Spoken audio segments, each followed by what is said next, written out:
The things we are required to do don't always feel exciting, but here's the thing. God made us to worship Him through what we do. When we look back to the creation story, we discover a key part of how humans were wired from the very beginning. So, from the very beginning, the Bible shows us that God made humans in His image, and then He gave them something to do. Before the Ten Commandments, before rules to live by, before even giving Adam food to eat, God gave Adam a job: take care of creation. That means work wasn't a punishment. It was part of the plan from the start. We were made to do things, to create, to build, to care, to contribute. And when you think about it, that makes sense. God Himself has always been at work. In the creation story, God is busy making the sky and the animals and the plants and the people. He's designing, building, speaking things into life. God is never lazy or absent. He's always doing something. And because we're made in His image, we reflect Him best when we're not just sitting around, but when we're using our time and energy for something meaningful. Now, I know work doesn't always feel meaningful. Sometimes it feels boring, like homework or chores. It can be exhausting, like running sprints at practice, or frustrating, like being stuck in a group project where no one helps. Pointless, like you're cleaning your room when it's just going to get messy again. But here's the thing.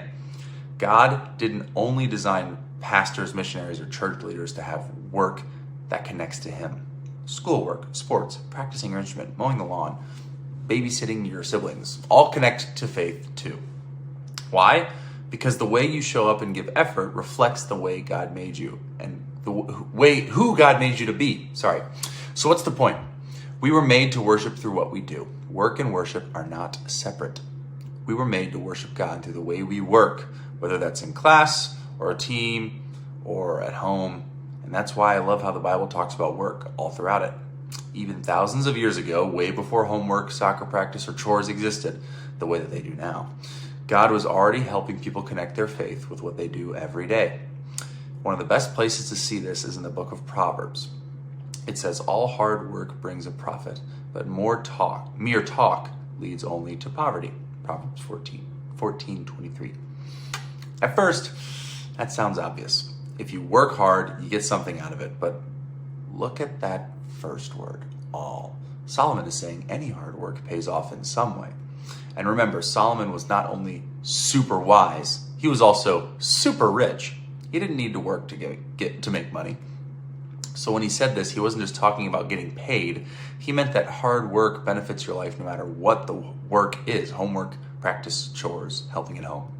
Hard work in any of those areas grows you, strengthens you, and shapes your character. On the other hand, if all you do is talk about what you're going to do but never actually do it, you miss out. You don't grow. You don't get better. You don't see the results. That's the kind of poverty Solomon was warning about. Not just losing money, but missing the chance to become the person who God made you to be thousands of years after Solomon. The Apostle Paul said almost the same thing, but now with Jesus in mind. In a letter to some of the very first Christians, Paul wrote, "Work willingly at whatever you do, as though you are working for the Lord rather than for your people. Remember that the Lord will give you an inheritance as your reward, and that the master you are serving is Christ." That's in Colossians 3:23-24. Did you catch that? Paul says, whatever you do, for you, that could mean schoolwork, sports practice, babysitting your siblings, helping at home, or even just showing up with a good attitude, okay? No matter what it is, you can choose to do it like you're doing it for Jesus. That means it's not about getting a credit from a teacher or a coach or even your parents. That's a big one.